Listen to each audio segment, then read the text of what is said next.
Hello everyone, আসসালামু আলাইকুম। আমি ফারহানা নাসরিন, ফারহানা ফ্যামিলি ব্লগে আপনাদের জানাই স্বাগত।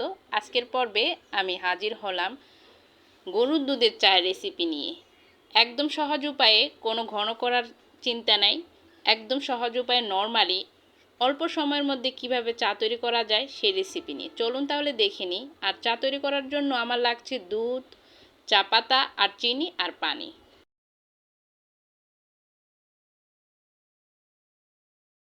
চা তৈরি করার জন্য চুলাতে একটা হাঁড়ি বসাই, এর মধ্যে আমি 2 কাপ পরিমাণ লিকুইড গরুর দুধ দিয়ে দিলাম।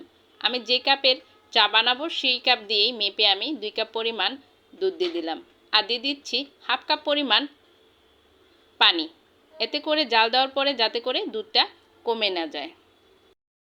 পানি দেওয়ার আরও একটি কারণ আছে, দুধটা বলক আসার পর যাতে করে এই দুধে সর না বসে, সেই জন্য এর মধ্যে পানি দিয়ে দিলাম। এখন নেড়ে নেড়ে 2 থেকে 3 মিনিটের মতো এই দুধটাকে আমি বলক তুলে নিচ্ছি।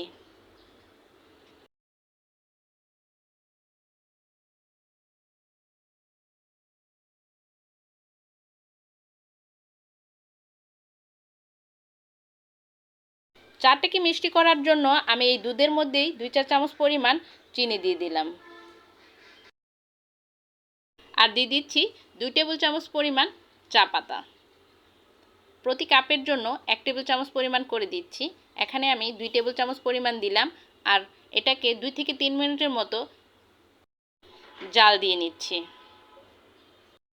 এ সময় কিন্তু অবশ্যই চুলার পাশেই দাঁড়িয়ে থাকতে হবে, নাইলে কিন্তু দুধগুলা উবলিয়ে পাতিলের বাইরে পড়ে যেতে চাইবে, সেজন্য চুলার পাশে দাঁড়িয়ে থাকতে হবে।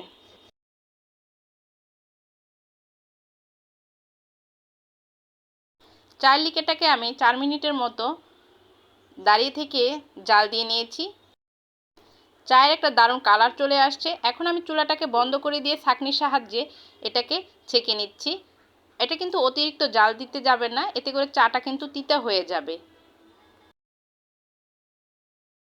আপনারা যারা নতুন এসেছেন আমার চ্যানেলে, প্লিজ আমার চ্যানেলটি এখনই ফলো দিয়ে আমার পাশে থাকবেন। আর যারা অলরেডি এই কাজটি করেছেন তাদের জানাই অসংখ্য ধন্যবাদ। চাটাকে আমি ছেঁকে নিয়েছি ছাঁকনির সাহায্যে। এখন এটা খাওয়ার পালা। আশা করছি আজকের এই রেসিপিটি, মানে চায়ের রেসিপিটি আপনাদের ভালো লাগছে। আর ভালো লাগলে অবশ্যই আপনার ঘরে তৈরি করে খাবেন আর সবার সাথে এটা শেয়ার করে দিবেন। সবার সুস্বাস্থ্য কামনা করে আজকের মতো বিদায় নিচ্ছি। আবারও হাজির হব নতুন কোনো রেসিপি নিয়ে। আল্লাহ হাফেজ।